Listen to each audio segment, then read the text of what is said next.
Okay, let us start. Noise pollution. What is the meaning of noise pollution? Noise pollution means pollution of the environment with unpleasant and undesirable sound through human activities, thereby causing adverse effects in all recipients. It is very harmful to humans and animals.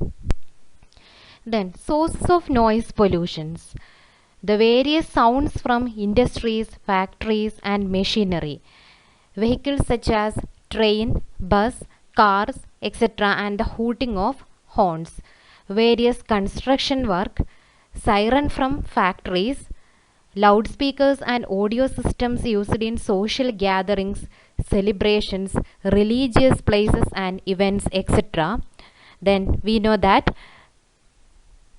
domestic appliances such as grinders, mixies, vacuum cleaners, audio system, etc.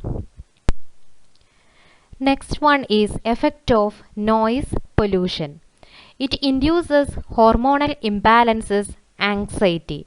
It affects the hearing capacity and at higher level it damages eardrum and cause deafness.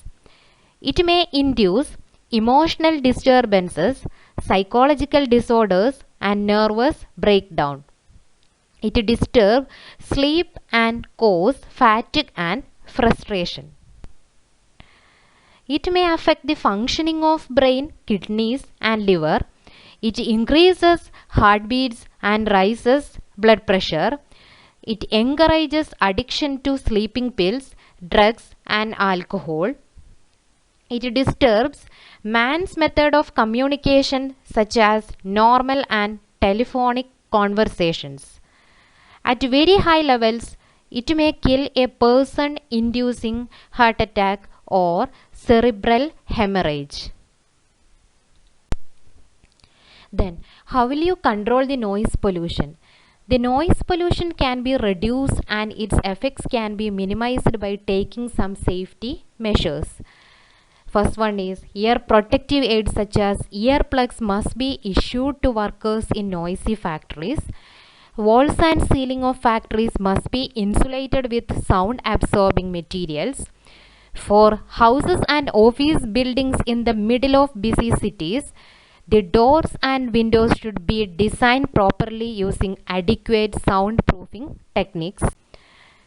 The use of blaring loudspeakers in thickly populated areas should be prohibited. By growing trees around factories and places of gathering, the impact of noises can be reduced. Busy bus stations, railway stations, etc. should be away from heavily populated areas.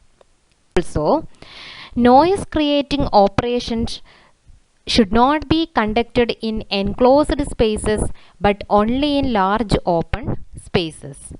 The use of air horns should be prohibited in cities and towns and near hospitals, schools, etc. Vehicles producing high rattling sounds should not be allowed on the road. That's all.